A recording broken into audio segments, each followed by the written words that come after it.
অনুশীলনে ফাঁস বাংলাদেশের বিপক্ষে ভারতের প্রথম টেস্টের একাদশ। পাকিস্তানকে দবল দলাই করার পর বাংলাদেশকে বেশ ভালোভাবেই সমীহ করছে ভারত। লড়াই নামার আগে অনুশীলনে তাই নিয়মিত ঘাম জড়াচ্ছে রোহিত শর্মার দল। তাদের রুদ্ধদ্বার অনুশীলনে ইঙ্গিত মিলেছে প্রথম টেস্টের একাদশের।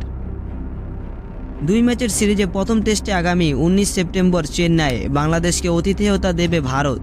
লড়াই নামার আগে সোমবার 16 সেপ্টেম্বর কঠোর অনুশীলন করেছে রোহিতরা, যেখানে উপস্থিত ছিলেন স্কোয়াডের 16 সদস্যের সবাই।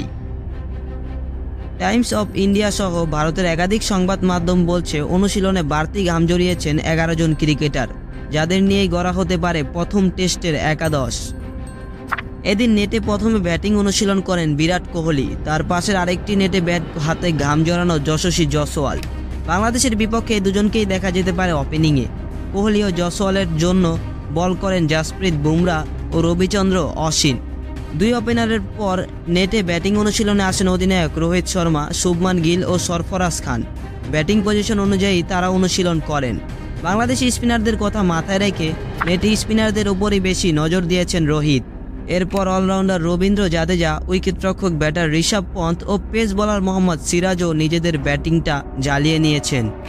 বাংলাদেশের বিপক্ষে লড়াইয়ে নামার আগে আরও 2টি অনুশীলন সেশন করবে ভারত। চেন্নাই স্পিন সহায়ক পিচকে সামনে রেখে টাইগারদের বিপক্ষে 3 স্পিনার নিয়ে একাদশ সাজাতে পারে ভারত।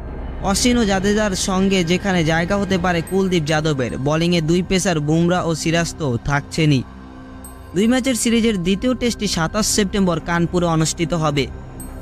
বাংলাদেশের বিপক্ষে প্রথম টেস্টের ভারতের সম্ভাব্য একাদশ: বিরাট কোহলি, যশস্বী জয়সওয়াল, রোহিত শর্মা অধিনায়ক, শুভমান গিল, সরফরাজ খান, ঋষভ পন্থ, রবীন্দ্র জাদেজা, রবিচন্দ্র অশ্বিন, কুলদীপ যাদব, মোহাম্মদ সিরাজ ও জাসপ্রীত বুমরা।